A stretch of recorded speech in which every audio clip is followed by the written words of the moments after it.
Hey YouTube, today we are going to create this image using some papers and textures from Escape and Scrap.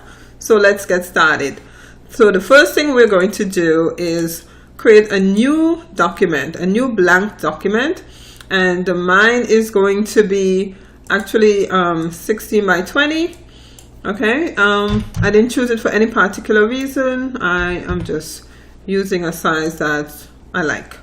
So, and once I have that done, I am going to bring in my paper that I want to use as the background. And when that comes in, it's gonna come in with some handles that we can pull out to the end or the edge of the paper, and you know, leave a little border because that's what I want. And then we're gonna click OK on that.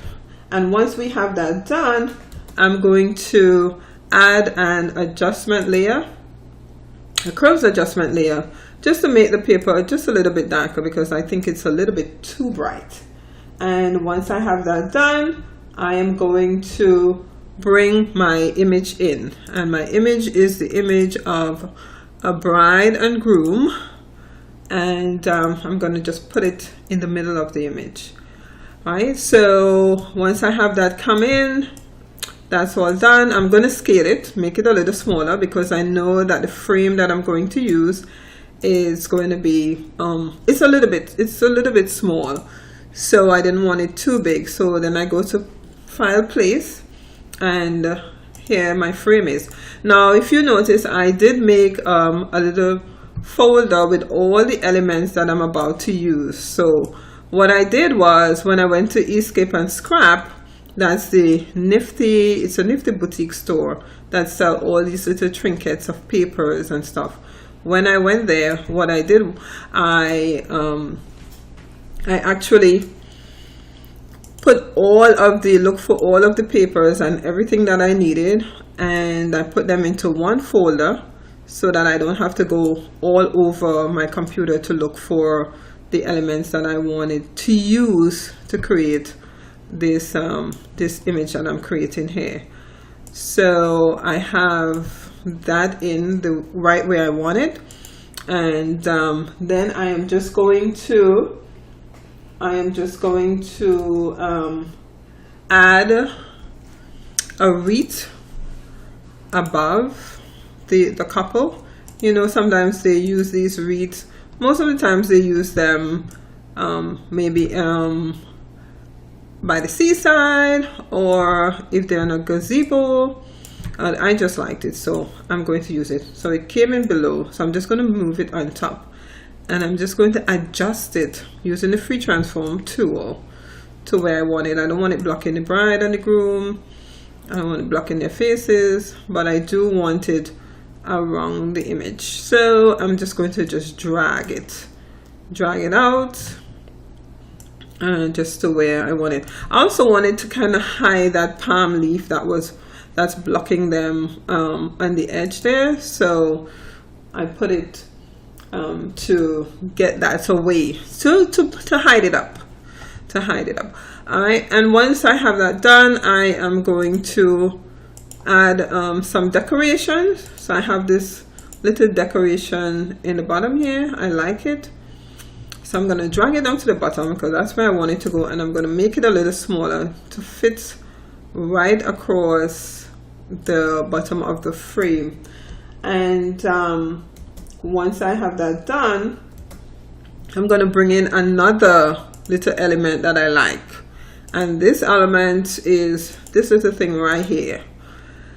And I'm going to turn it sideways because it comes with some pretty little shadows and effects on it, some kind of bouquet that makes it look pretty.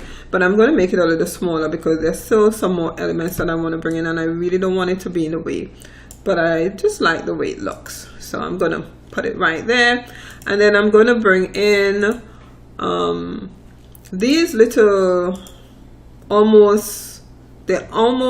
to me they're roses, but they almost looks like metal roses. So I'm going to have me 3 of those, and I'm going to Control J to get another one instead of bringing in another one, and then I'm going to Control J again to get a third one, and I'm just going to put them there just to decorate up the bottom a little bit.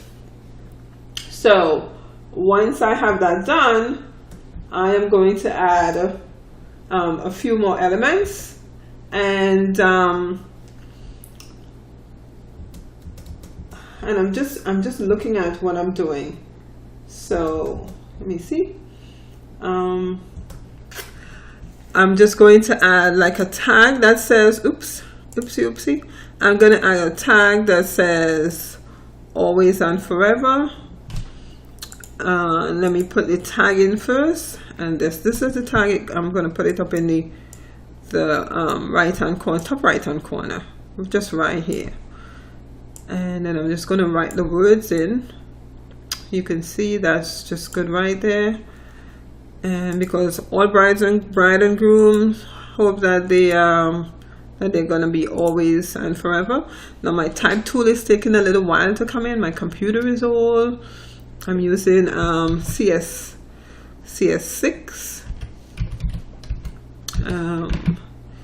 And so I'm going to write always and forever.